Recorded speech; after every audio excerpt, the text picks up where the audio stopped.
예수의 부활은 우리의 구원이 예수의 십자가를 통해서 이루어졌다는 결정적인 증거가 됩니다. 그래서 예수의 부활이 중요하고요. 오늘 이 부활절날 모든 교회도 모든 크리스찬들은 이 부활절을 기뻐하며 즐거워하는 것입니다. 자, 이러한 이 초대교회에게 있어서의 부활과 파루시아 다시 오심에 대한 그 기대감, 그것은 초대교회의 진리였죠. 그것은 아주 진수입니다. 중심이에요. 코어죠. 핵심이에요. 자, 이제 그러한 신앙을 지켜가는 이 초대교회, 특히도 1세기 말 90년대 AD 90년경 그 초대교회의 성도들에게 보내어진 사도 요한의 편지, 우리가 지금 그 두 번째 편지를 함께 묵상하고 있는데요. 자, 지난주에 이어서 오늘 그 본문 또 두 번째 내용을 우리가 함께 묵상하기를 원합니다. 1장 3절에 보면 은혜와 긍휼과 평강이 하나님 아버지와 아버지 아들 예수 그리스도로부터 진리와 사랑 가운데서 우리와 함께 있으리라. 진리와 사랑 가운데서 은혜와 긍휼과 평강이 우리에게 있으리라. 그렇다면 뭐가 중요해요? 진리와 사랑이죠. 진리와 사랑 가운데에서라고 얘기했거든요. 물론 그들에게 필요한 것은 은혜와 긍휼과 평강이었습니다. 초대교회 성도들에게. 그런데 은혜와 진리와 긍휼과 평강이 그들에게 순전하게 적용될 수 있는 곳은 어디예요? 순전하게 그들의 삶에서 이 배어 나올 수 있는 그 자리가 어디예요? 그것이 바로 진리와 사랑 가운데서 라는 말입니다. 그래서 이제 사도는 이어지는 4절부터 저 11절까지 해서 그 진리와 사랑 혹은 사랑과 진리에 대해서 지금 말하고 있는 것입니다. 이 사랑과 진리, 이것은 성도들이 아주 일락물고 생명처럼 지켜내야 할 신앙의 가치요, 또 신앙의 덕목이죠. 꼭 지켜야 할 신앙의 가치라는 것입니다. 자, 그 두 가지가 있는데 그 하나가 사랑, 서로 사랑하라, 서로 사랑하라. 우리 그리스도인들이 마땅히 이루어내야 할 중요한 첫 번째 가치는 서로 사랑하라 하는 것이고요. 그리고 두 번째 가치는 뭐예요? 진리를 사수하라, 진리를 지켜라 하는 것입니다. 자, 그 먼저 언급된 서로 사랑하라 하는 내용 우리가 함께 봅니다. 4절입니다. 너희 자녀들 중에 우리가 아버지께 받은 계명대로 진리를 행하는 자를 내가 보니 심히 기쁘도다. 너희 자녀들 중에, 지금 이제 부녀들에게 보낸 편지라 했죠? 너희 자녀들 중에 우리가 아버지께 받은 계명대로 진리를 행하는 자를 내가 보니 심히 기쁘도다. 우리가 아버지께 받은 계명대로 진리를 행한다. 이 계명이 무엇이었을까요? 그것은 서로 사랑하라 하는 그 사랑의 실천을 의미하죠.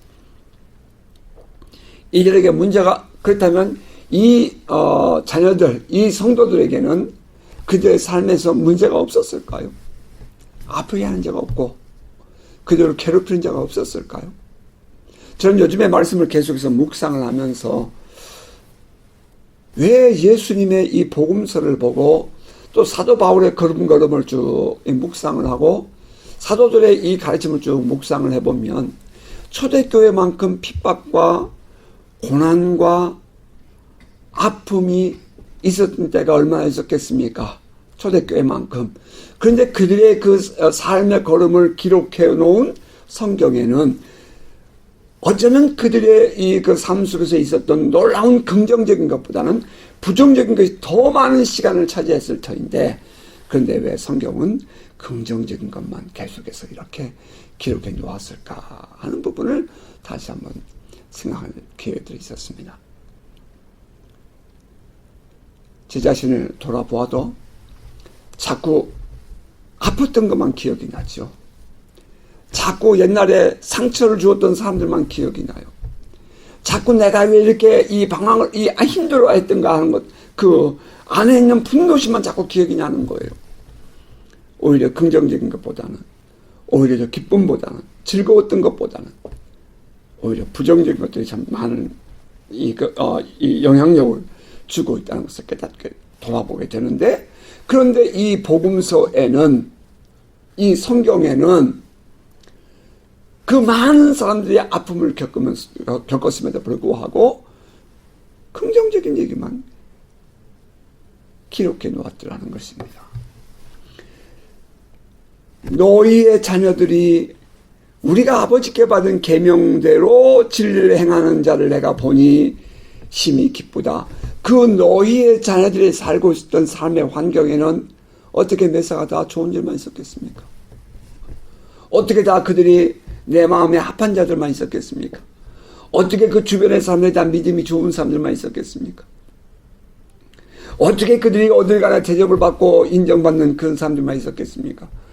그들도 어차피 이 초대교회라는 공동체 안에 살아가는데 외부로부터 고난도 당하고 어려움도 겪고 비난도 받고 그랬지만 그럼에도 불구하고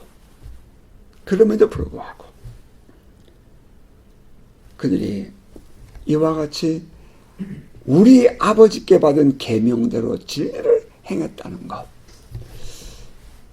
다시 한번 우리 자신을 돌아보게 합니다. 그럼에도 불구하고 그 사랑을 실천하는 그 자녀들, 그 신앙인들, 그들을 바라보며 그들을 기억하며 사도는 내가 심히 기쁘다, 이렇게 말을 했다는 거죠.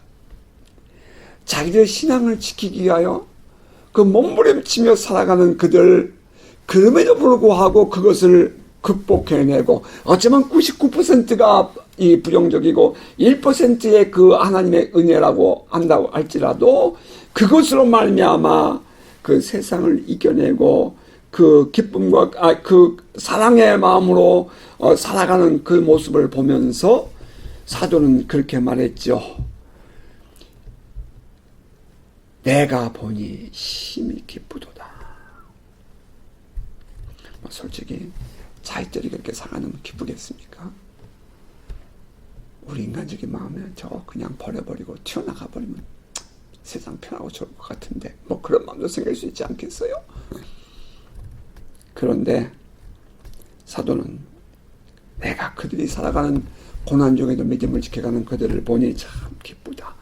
그 마음속에서 이 구절 속에서 저는 이 사도 요한이 성도들을 바라보는 그 목회자의 마음을 우리가 다시 회상케 되었습니다. 목회자의 마음.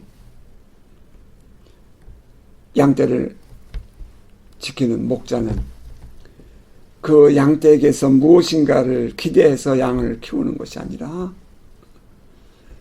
어쩌면 이 새끼 양을, 아니 이 양을 물고 가는 저 이리떼 혹은 짐승떼를 바라보면서 그 양을 지키기 위하여 자신의 생명을 던졌던 그 목자, 그 마음. 하나님은 다윗에게서 그것을 보시고 그를 기쁘게 받으셨죠. 그를 사용하셨죠. 그러니까 이기적이지 않는 그런 마음 말입니다. 우린 다윗에게서 그 목자의 마음을 보게 되는데, 오늘 이 시대에 우리에게 요구되는 것이 있다면 바로 그 목회자, 목자의 마음일 거예요. 우리 안에 그 목자의 마음이 회복되기를 축복합니다. 또 그 속에서 우리가 또 깨닫게 되는 것은 부모의 마음입니다. 부모의 마음. 성경은 우리에게 이 누가복음에서 탕자의 비유를 말하죠.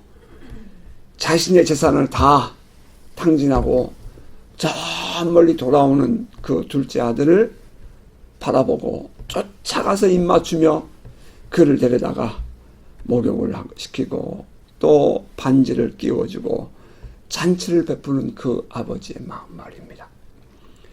그 아들이 잘했기 때문에 그를 환대한 것이 아니고 그 아들이 뭔가를 이뤘기 때문에 그 아들을 환대한 것이 아니라 그냥 그 아들이 내 아들이라는 것 때문에 그 아들이 내 아들이라는 것 때문에 사랑을 하고 그 당자를 품은 그 아버지의 마음 말입니다. 이는 잃었다가 다시 찾은 아들이다. 어찌 내가 기쁘지 않겠느냐 하며 잔치를 배설하는 그 아버지의 마음, 그 부모의 마음, 그것이 지금 사도 요한에게서 보인다는 거예요. 어떻게 그 너희 자녀들이라고 말할 때 그 너희 자녀들이 온전하게 그들이 완전할 수 있었겠습니까? 그 사회적인 배경과 상황적인 모든 배경을 볼 때에 그들은 그렇지 못했습니다. 우린 충분히 이해합니다. 미혹한다는 단어가 나오는데 그들에게도 얼마든지 그런 영향을 줄 수 있는 환경이 있었습니다. 어쩌면 흔들리는 사람도 있었을 거예요. 그럼에도 불구하고 그 부모의 심정으로 그들을 바라보니 어그러진 그들도 이뻐 보이는 거죠. 그들이 9가지 실수하고 1가지를 잘했는데 그 1가지 때문에 9가지가 보상되는 거죠.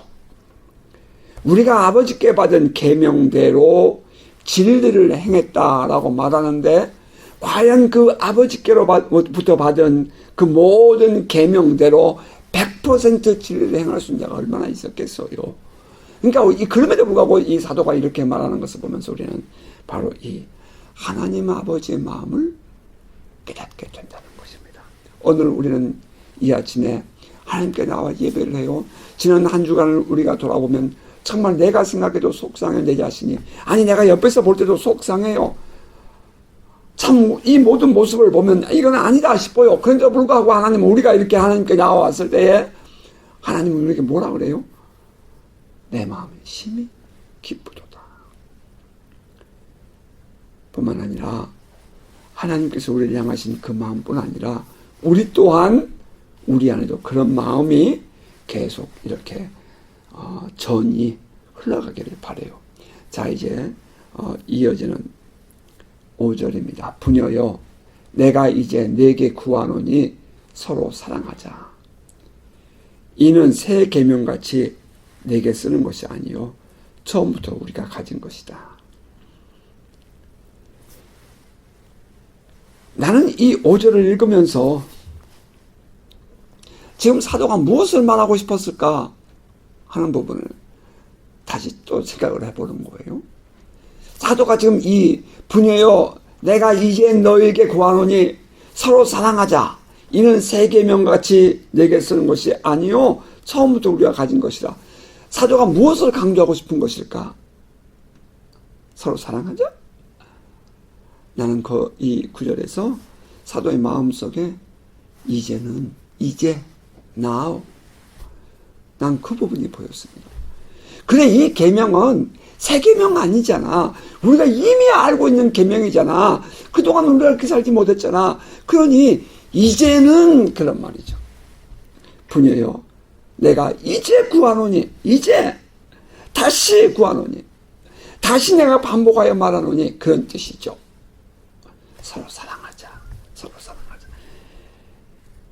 지금까지의 교회 안의 분위기는 얼마나 많이 힘들었을까 하는 것입니다.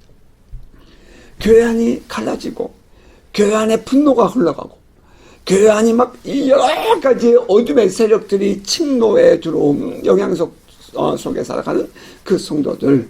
그래서 처음 사랑을 잊어버리고 그래서 처음 사랑을 잃어버리고 갈수록 더욱더 에베소 교회처럼 말입니다. 사도 요한이 요한계시록 2장에서 이렇게 말했죠.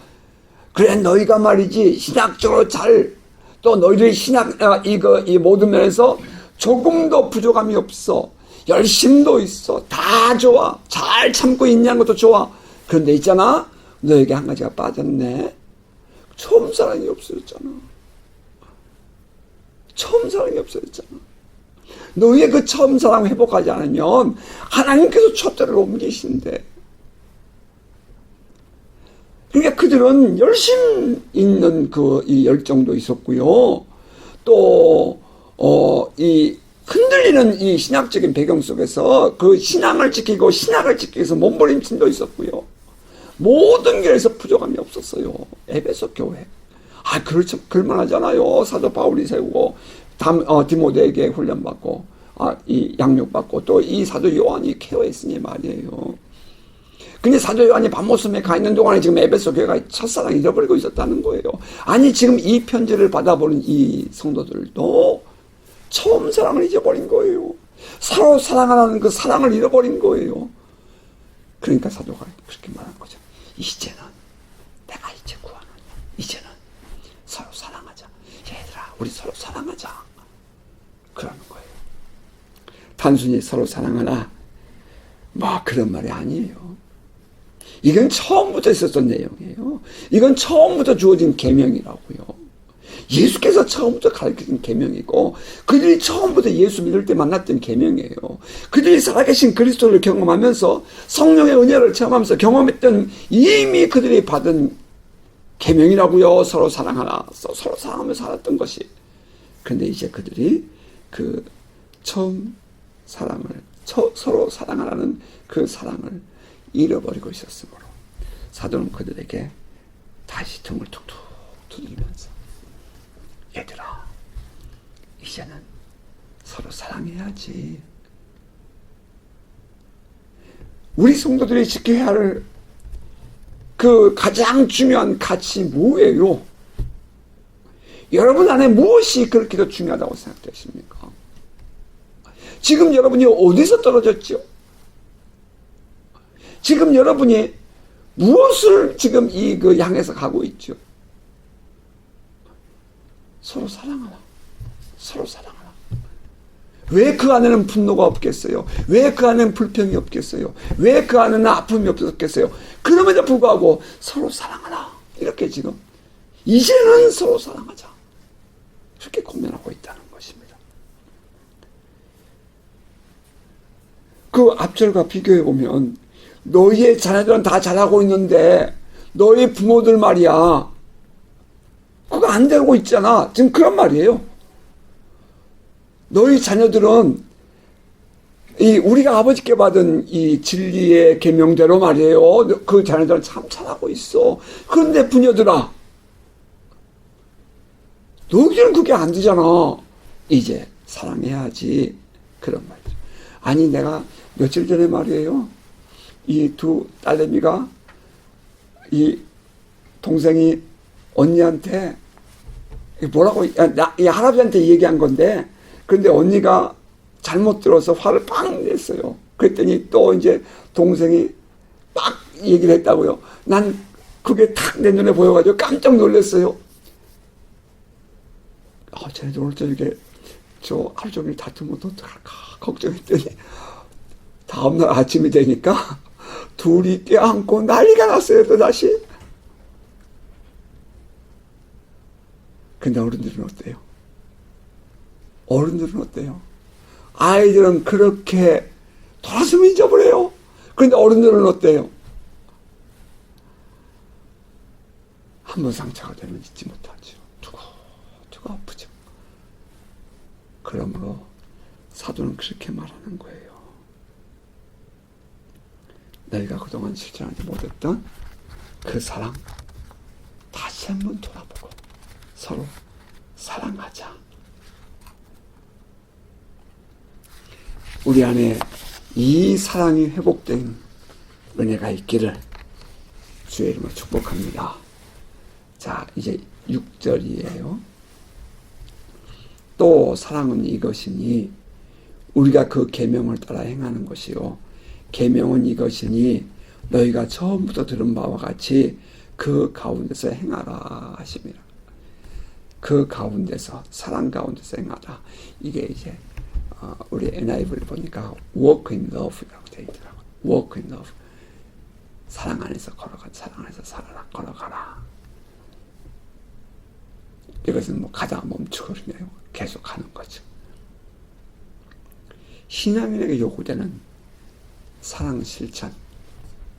오늘 사도 요한이 우리에게 이제 우리 서로 사랑하자 하는 이 말은 강요일까요?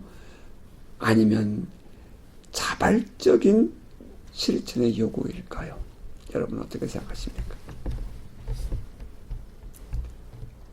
이런 이 메시지를 들을 때에 여러분 이것은 서로 사랑하라는 강요라고 생각되십니까? 아니면 자발적인 실천을 요구하는 권면 혹은 가르침 혹은 교훈이라고 생각되십니까? 여러분 어떻습니까? 지금 부녀들에게 사도 요한이 말하고 있는 이 이야기는 이제는 서로 사랑하자 이 말은 강요가 아니라 신앙인들이 마땅히 살아내야 할 삶의 덕목이라는 것입니다. 자, 그렇다면 서로 사랑하라 하신 이 말씀 속에 감추어진 비밀이 무엇이기에 주님은 우리에게 서로 사랑해야지 라고 말씀하셨는가 하는 것입니다. 사랑하면 모든 것이 녹고 해결이 된다는 것입니다. 왜냐하면 사랑은 능력이기 때문입니다. 사랑은 능력이에요. 히터 위에 히터 앞에 가 있으면 아침에 추운 산이라는 기운도 잊어지는 것처럼 사랑이 우리 안에 솟아오르면 우리 안에 부정적인 것들, 우리 안에 아팠던 것들, 불만과 불평들 그런 것들이 싹 녹고 해결된다는 것입니다. 그 사랑이 우리 안에 있기를 바라요. 두 번째는 그 사랑 안에 감추어진 것은 우리 신앙인들 말입니다. 그것은 우리가 하나님의 그 한없는 사랑을 먼저 입었기 때문입니다. 우리가 사랑을 입지 않았으면 그 사랑이 무엇인지 몰라요. 사랑을 경험해보지 못하면 무엇이 사랑인지를 몰라요. 우리가 우리 자녀들에게 사랑해주지 않으면 그 자녀들은 사랑이 뭔지를 모릅니다. 하나님 아버지에 대한 사랑을 계속 이야기하는데 아버지에게서 그 사랑을 경험해보지 못했어요. 그러니까 하나님의 사랑이 어떤 것이라고 아무리 설명해줘도 그것이 가슴에 와 닿지 않는다는 거예요.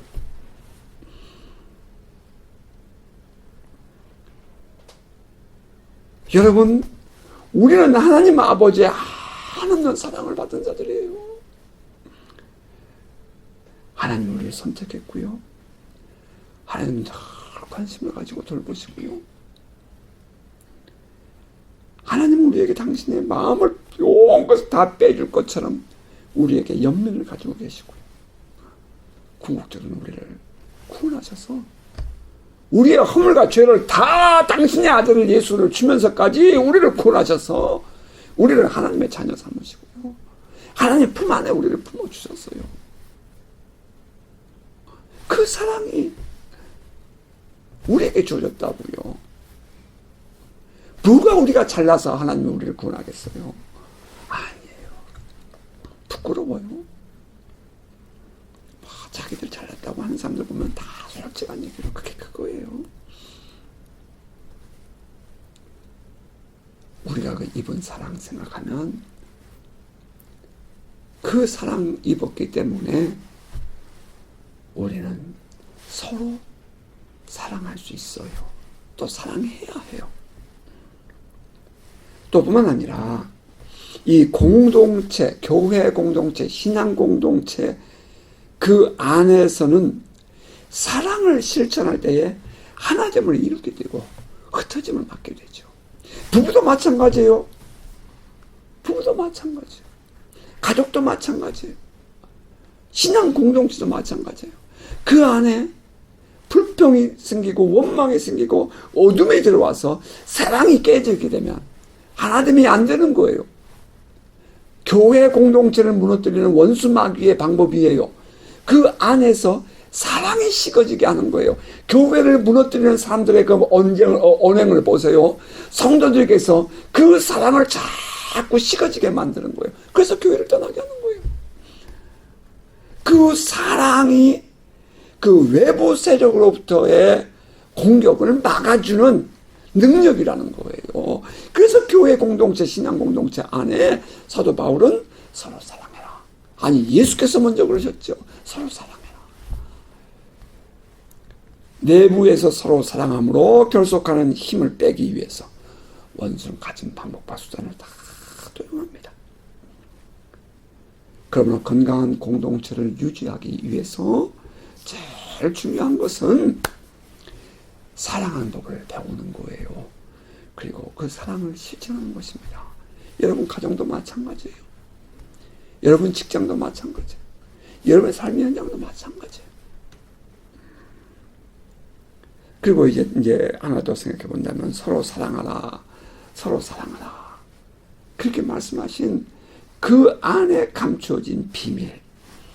그것은 의의를 righteousness, 의의를 주장하는 자들에 대한 반격이라는 거죠. 의의를 주장하는 사람들에 대한 반격. 뭐 교회가 어떻고 목사가 어떻고 성도가 어떻고 그래서 교회에 안 가고. 근데 그들의 모든 말 속에 뭐가 들어있어요? 의의죠. 의의. 거룩함. 제가 한국 교회에 아주 큰 쓰나미처럼 밀려가는 교회를 무너뜨리는 세력에 의해서 한 거에서 다툰 바가 있었죠. 그때 강조한 것은 딱 하나였어요. 맞아. 목사도 장로도 성도들도 거룩하지 못했다는 것을, 부족했다는 것을 인정을 해. 그러나 그래서 예수가 그들도 필요해. 예수의 사랑이 그래서 필요해. 아직 우리가 죄인 되었을 때에 우리가 뭔가 의롭고 우리가 뭔가 잘했기 때문이 아니라 아직 우리가 죄인 되었을 때에 하나님께서 우리를 먼저 사랑하신 것 아닌가. 그러므로 부족하고 연약함이 보일 때 우리가 강조되어야 할 것이 있다면 그것은 사랑 아니야. 의의를 주장하는 사람들, 거룩함을 주장하는 사람들, 뭐 지금도 뭐 가난한 성도 떠드는 사람들 많아요. 많은 글들, 많은 말들 숱하게 접합니다. 그런데 그들에게서 발견할 수 없는 게 뭐예요? 진정한 그리스도의 사랑이라는 거예요. 그들이 분노하는 이유가 뭐예요? 거룩하지 못하기 때문이라는 거예요. 그게 뭐예요? 율법주의자들의 행동 아니에요. 바리새인들의 행동 아니에요. 그 율법주의자들의 공격과 그들로부터 오는 폐해를 막아주는 것이 뭐냐? 그것이 바로 사랑이라는 거죠. 그게 어디 나와요? 그게 예수께서 우리에게 보여주신 삶의 본이에요. 예수께서 우리에게 보여주신 삶의 본이에요. 예수께서 우리에게 강조하신 거예요. 그러니까 예수께서 이 땅에 살아가시면서 그 독사의자, 누구에게? 바리새인들에게, 거룩하게 살아가는 사람들에게, 율법대로 살아가는 사람들에게, 독사의 자식들아, 이 회칠한 무덤 같은 자들아, 그렇게 책망했단 말이죠. 그러면서 예수는 고개를 돌려서 당신의 제자들에게 혹은 저 연약한 백성들에게 하는 얘기가 사랑해. 원수까지 사랑해. 사랑밖엔 답이 없어. 여러분, 우리 가정에도 우리의 삶에도 사랑이 회복되기를 주의 이름으로 축복합니다. 메말라버리는 우리의 심령에 그 사랑이 회복되기를 바랍니다. 아니, 누구 때문에 저 사람이 어떻게 잘못했는데요? 아, 저 사람이 저런 실수를 했는데요? 맞아요, 실수했죠. 그래서 그 사람도 예수가 필요한 거고요. 그래서 나에게도 예수가 필요한 거예요. 예수의 사랑이. 저 사람에게서 내가 다 받지 못하는 그거, 저 사람의 행동을 보면서 내가 분노했던 그것 때문에 나에게도 예수가 필요한 거예요. 그러므로 내가 지금도 예수가 필요하다 이 말이에요. 여러분, 그 예수 그리스도의 사랑이 여러분 안에 회복되기를 주의 이름으로 축복합니다. 사랑이 답이에요. 영적 싸움을 할 때도 그렇더라고요. 우리가 그것을 이겨내는 힘은 사랑밖에 없었어요. 서로 사랑하십시다. 서로 사랑하십시다. 시간이 다가버렸네. 그 뒤에 또 어떻게 사랑할 것인가 하는 것이 우리가 있어야 되는데, 어떻게 사랑해야 돼요? 예수의 마음으로 사랑해야죠. 긍휼과 불쌍히 여기는 마음으로 사랑해야 돼요. 참고 인내해 주는 거예요. 기다려 주는 거예요. 쉽지 않아요. 어려워요. 그러므로 이것이 내 힘으로 안 되는 거예요. 분노심을 받아들이지 않는 거예요. 내 안에서. 내가 지난 20년을 돌아보면서 이제 일주일 후에는 우리 세계선교사의 거기서 20년을 돌아보는 간증할 시간을 갖게 될 텐데, 계속 지금 2달 동안 묵상을 하는 거예요. 하나님이 나에게 그동안 나의 삶에서 가장 거부했던 게 뭔가? 하나는 스스로 잘났다고 생각하는 내가 혼자 갑자기 쑥 들어가 버렸다. 잘났다고 생각하는 그 마음. 엘리트 의식. 하나님 그걸 깨셨고. 두 번째, 내 안에 감추어진 분노심을 하나님이 거부하셨어요. 감추어진 angry, 감추어진 분노심. 그래서 그것을 어떻게든지 내 안에서 이 핑계 삼아서 내가 했던 모든 삶들, 하나님 그거 그냥 두지 않았어요. 하나님은 거기에 대한 대가를 반드시 나에게 지불하셨고요. 페이먼스를 내미셨어요. 그리고 난 오늘 여기까지 왔어요. 난 그걸 내가 받아들여요. 인정해요. 하나님 그거 원하지 않아요. 하나님 나에게 원하신 것이 있다면 그럼에도 불구하고 사랑하라는 거예요. 그럼에도 불구하고 사랑해야지 하는 거예요. 기다리라는 거예요. 분노심을 받아들이지 말라는 거죠. 용서와 용납을 하고 이해와 포용을 하라는 거예요. 내어주는 사랑을 하라는 거예요. 그것이 바로 하나님께서 나에게 주신 사랑 아니었냐는 거죠. 그러면서 하나님 나에게 부드시신 거예요. 그리스도처럼 하나님의 섭리에 순종하고 하나님을 나의 해답으로 바라보면서 고개를 들라는 거예요. 거기에는 나의 고난도 포함되고요. 거기에 나의 손해범도 포함되고요. 거기에 나의 아픔도 포함될 수 있어요. 그럼에도 불구하고 하나님은 나에게 말씀하셨어요. 여러분에게도 똑같은 말씀을 주신다고 저는 확신해요. 서로 사랑하라는 거예요. 고린도전서 13장은 이렇게 말하죠. 사랑은 오래 참고, 사랑은 온유하며, 시기하지 아니하며, 사랑은 자랑하지 아니하며, 교만하지 아니하며, 무례히 행하지 아니하며, 자기의 유익을 구하지 아니하며, 성내지 아니하며, 악한 것을 생각하지 아니하며, 불의를 기뻐하지 아니하며, 진리와 함께 기뻐하고, 모든 것을 참으며, 모든 것을 믿으며, 모든 것을 바라며, 모든 것을 견디느니라. 이 적극적인 사랑 실천이라는, 적극적인 사랑 실천이라는 것이 우리 신앙인의 삶에 요구된다는 것입니다. 그런데 살다 보면 그게 안 되잖아요. 살다 보면 딱 그런 이 환경에 부딪히면 안 되잖아요. 그래서 성경은 우리에게 이렇게 답을 주는 거예요. 사랑은요, 성령의 은사라는 거예요. 성령이 우리에게 기름 부으셔서 우리가 가질 수 있다는 거예요. 또 사랑은요, 성령의 열매라는 거예요. 성령께서 내 안에 계시면서 우리를 변화시켜 주셔야 된다는 거예요. 우리가 구할 것이 뭐예요? 물론 사랑을 구해야 되죠. 그러나 더 중요한 건 있어요. 바로 성령께서 우리에게 부어주시고 성령께서 우리 안에 이루어주시는 그 성령의 기름 부으심이라는 겁니다. 자, 오늘 여기까지 할게요. 뒷부분 진리 수호에 대한, 파수에 대한 얘기는 또 우리 다음 주에 보십시다. 사랑. 오늘 부활절을 맞이해요. 왜 예수에게는 예수를 파는 자가 없었겠냐고요.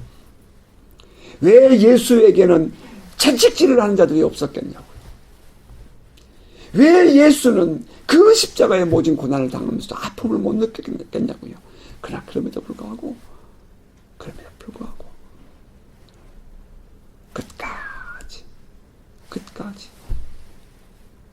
끝까지예요. 끝까지 변함없이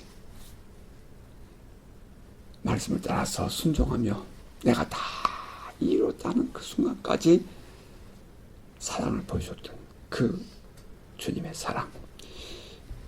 이 부활절 아침에 다시 한번 우리도 돌아보면서 우리 안에 아주 이 촛불처럼 말이에요. 흔들리는 촛불처럼 가물가물 회복됐던 그 불빛이 다시 성령의 기름 부으심을 통해서 회복되고 흘러 넘치는 은혜가 있기를 주의 이름으로 축복합니다. 아멘.